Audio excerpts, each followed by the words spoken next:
আসসালামু আলাইকুম রহমতুল্লাহ বারাকাতু আলহামদুলিল্লাহ ওয়াসসালাতু ওয়াসসালামু আলা রাসূলিল্লাহ ওয়া আলা আলিহি ওয়া আসহাবিহি ওয়া ওয়ালা আম্মা বা'দ। অনেকে সিজদা প্রদান করতে গিয়ে এমনভাবে সিজদা প্রদান করেন যে তাদের সিজদা হচ্ছে না। এইজন্য সাধারণত মুসল্লিরা সিজদা প্রদান করতে গিয়ে তারা ৫টি এমন ভুল করে থাকেন যেই ভুলগুলোর কারণে তাদের সিজদা বাতিল হয়ে যায়। আর সিজদা যেহেতু সলাতের একটি রোকন, তাহলে তার সলাতও বাতিল হয়ে যাবে।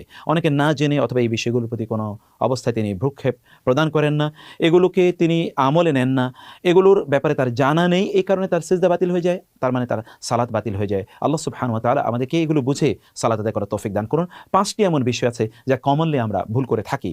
এর মধ্যে প্রথম যে বিষয়টি তা হলো যে ইতমিনানের সাথে, পরিতৃপ্তির সাথে, প্রশান্তির সাথে সিজদা প্রদান করা।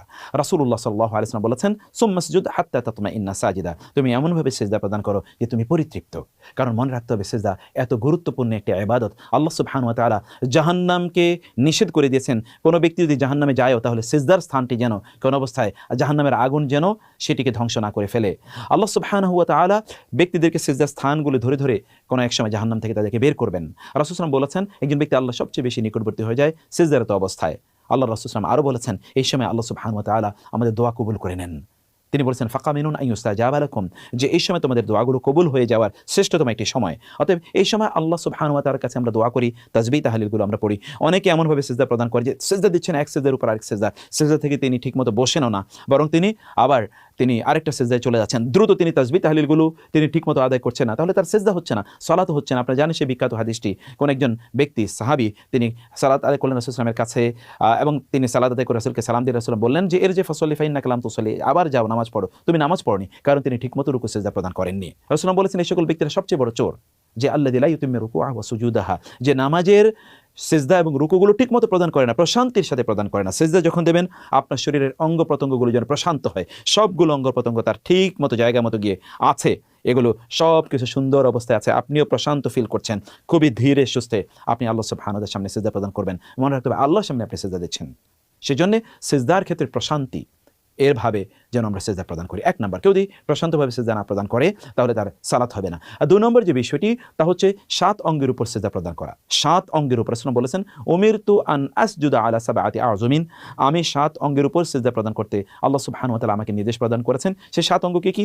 একটি হচ্ছে কপাল, তারপর হচ্ছে আমাদের নাক, এরপরে হচ্ছে আমাদের ২ হাতের তালু এবং আঙ্গুলগুলো, চতুর্থত হচ্ছে আমাদের হাঁটু, আমাদের ২ হাঁটুর উপর সিজদা প্রদান করতে হবে, এবং সর্বশেষ হচ্ছে আমাদের ২ পায়ের আঙ্গুলগুলোর উপর সিজদা প্রদান করা। তাহলে এই ৭ অঙ্গ, এখানে ২ হাত, ২ হাঁটু এবং ২ পা, এর সাথে আমাদের নাক এবং কপাল, এই ৭ অঙ্গের উপর সিজদা প্রদান করতে হবে। কেউ যদি এই ৭ অঙ্গের এক অঙ্গকেও মিস করে তাহলে তার সিজদা হবে না, তার সালাত হবে না। অর্থাৎ যেমন ধরুন আপনি কপাল উঠিয়ে ফেলেছেন সিজদার আগেই, সিজদা থেকে উঠার আগে কপাল উঠিয়ে ফেলেছেন, অথবা নাক উঠে আছে কিন্তু আপনি সিজদা শুধু কপালের উপর দিচ্ছেন, অথবা শুধু নাকের উপর সিজদা দিচ্ছেন, কপালের উপর আপনি সিজদা প্রদান করছেন না, অথবা আপনার একটা হাঁটু উঠে আছে, অথবা আপনার হাতের আঙ্গুলগুলো উঠে আছে, আপনি সিজদা প্রদান করছেন, অথবা আপনার হাঁটু উঠে আছে, এইভাবে সিজদা একেবারেই হবে না। এমনকি কোনো একজন ব্যক্তি তিনি যদি সিজদা প্রদান করার সময় তার যদি পায়ের আঙ্গুলগুলো যদি উঠে যায় অথবা পা যদি উঠে যায় তাহলে তার সিজদা হবে না। রাসূলুল্লাহ সাল্লাল্লাহু আলাইহি ওয়াসাল্লাম বলেছেন, যখন তুমি সিজদা প্রদান করবে তাহলে ফাদা কাফাইক, যে তুমি তোমার হাতের তালুগুলো, আঙ্গুল সহ তালুগুলোকে তুমি মাটির মধ্যে বিছিয়ে দাও, এবং রাসূল সাল্লাল্লাহু আলাইহি ওয়াসাল্লাম বললেন ওয়ারফা মিরফাকাইক, এবং তুমি তোমার মিরফাকাইক অর্থাৎ তোমার এই যে হাত এর কোনোই যেগুলো, এগুলো তুমি উঠিয়ে রাখো।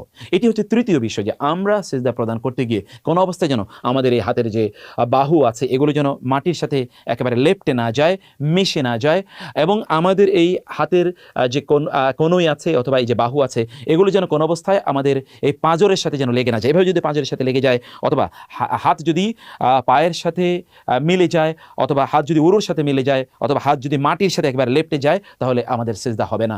রাসূল সাল্লাল্লাহু আলাইহি ওয়াসাল্লাম বলেছেন, তিনি নিষেধ করেছেন যে একজন ব্যক্তি আইয়াম বাসিতা আহাদুন, কোন একজন ব্যক্তি তার ইয়াদাহি কাইম বিসাতিল কালবি, কুকুরের মতো যেন সে তার হাতগুলোকে যেন বিছিয়ে না দেয়। কুকুর যেমনিভাবে বিছিয়ে দেয় এমনিভাবে সে যেন বিছিয়ে না দেয়। এভাবে যদি সে তার হাতগুলোকে বিছিয়ে দেয় তাহলে তার সালাত হবে না। অতএব আমরা বুঝলাম যে আমরা যেন কোনো অবস্থায় আমাদের এই শরীরে এই যে আমাদের বাহু অথবা আমাদের উরু এবং আমাদের পেট অথবা আমাদের ২ পার্শ্ব এগুলো যেন মিশে না যায়। যদি মিশে যায় তাহলে আমাদের সিজদা হবে না। এবং পঞ্চমত যে বিষয়টি তা হলো আমরা সিজদারত অবস্থায় ইমামকে যেন আমরা অনুসরণ করি। মনে রাখতে হবে ইমামের আগে যদি আপনি সিজদা থেকে উঠে যান, আপনার কপাল যদি উঠে যায় অথবা নাক উঠে যায় অথবা আপনার হাত উঠিয়ে ফেলেছেন, তাহলে আপনার সিজদা হবে না। রাসূলুল্লাহ সাল্লাল্লাহু আলাইহি ওয়াসাল্লাম বলেছেন, আমা ইয়াখশা আহাদুকুম, তোমাদের মধ্যে কি কেউ ভয় করছে না যদি সে ইযা রাফা রাসাহু ক্বাবলা আল ইমামি, যদি সে ইমামের পূর্বে তার মাথা উঠিয়ে ফেলে সিজদা থেকে, আইয়া জাআলাল্লাহু রাসাহু রাস হিমারিন আও আইয়া জাআলাল্লাহু সূরাতাহু সূরাত হিমারিন, যে আল্লাহ সুবহানাহু ওয়া তাআলা তার চেহারাকে অথবা তার মাথাকে আল্লাহ সুবহানাহু ওয়া তাআলা তিনি গাধার মাথায় রূপান্তরিত করবেন। এটি কি তোমাদের মধ্যে কেউ ভয় পায় না? সেজন্য আপনি ইমাম সাহেব সেজদা থেকে উঠে তিনি আল্লাহু আকবার বলে বসার পর মূলত আপনি সেজদা থেকে উঠবেন, এবং এই জন্য ইমাম সাহেবদের দায়িত্ব হচ্ছে তারা সেজদা থেকে উঠে বসার পর তারপরে তারা আল্লাহু আকবার বলবেন। উঠার সময় থেকে তারা আল্লাহু আকবার বলবেন না। যদি তারা আল্লাহু আকবার বলেন তাহলে ইমামের আগে কোনো একজন ব্যক্তি তিনি হতে পারে উঠে যেতে পারে, উঠে গেলে ওই ব্যক্তির সালাত হবে না, আর এই ব্যক্তির সালাত না হওয়ার জন্য দায়ী হবে ইমাম সাহেব। অতএব ইমাম সাহেবকে এটি বুঝে করতে হবে। আর আমাদেরও মনে রাখতে হবে যে ইমাম সাহেব আল্লাহু আকবার বলার শেষে আমরা না উঠে একটু যদি আমরা দেরি করে উঠি, তাহলে ইনশাআল্লাহ আমরা ইমামকে সত্যিকারে অনুসরণ করবো এবং আমাদের সালাত হয়ে যাবে। আল্লাহ সুবহানাহু ওয়া তাআলা আমাদেরকে পরিপূর্ণভাবে রুলস রেগুলেশন মেনটেন করে সালাত আদায় করার তৌফিক দান করুন, এবং আমাদের সিজদাগুলো যেন এই মানদণ্ডে উত্তীর্ণ হয় যে মানদণ্ডের কথা আমরা বলেছি। তাহলে 5টি বিষয় আমরা বলেছি। প্রথমত আমরা কি বললাম যে ইতমিনানের সাথে সিজদা প্রদান করতে হবে। দ্বিতীয়ত হচ্ছে 7 অঙ্গের উপর সিজদা প্রদান করতে হবে। তৃতীয়ত হচ্ছে কোন অবস্থায় সিজদার সময় আমাদের পায়ের আঙ্গুল অথবা পায়ের পাগুলো যেন কোনো অবস্থায় উঠে না যায়। চতুর্থত হচ্ছে সিজদার সময় যেন কোনো অবস্থায় আমাদের এই যে বাহু অথবা আমাদের উরু পেটের সাথে অথবা আমাদের দুই পাশের সাথে অথবা মাটির সাথে যেন এগুলোকে আমরা মিশিয়ে না ফেলি। আমাদের পেট যেন কোনো অবস্থায় মাটির সাথে, আমাদের বুক যেন কোনো অবস্থায় মাটির সাথে মিলে না যায়, এইভাবে আমাদেরকে সিজদা প্রদান করতে হবে। এবং পঞ্চমত হচ্ছে ইমামের আগে সিজদা থেকে না ওঠা। আল্লাহ আমাদেরকে বোঝার তৌফিক দান করুন। ওয়াসসালামু আলাইকুম ওয়া রাহমাতুল্লাহি ওয়া বারাকাতুহু।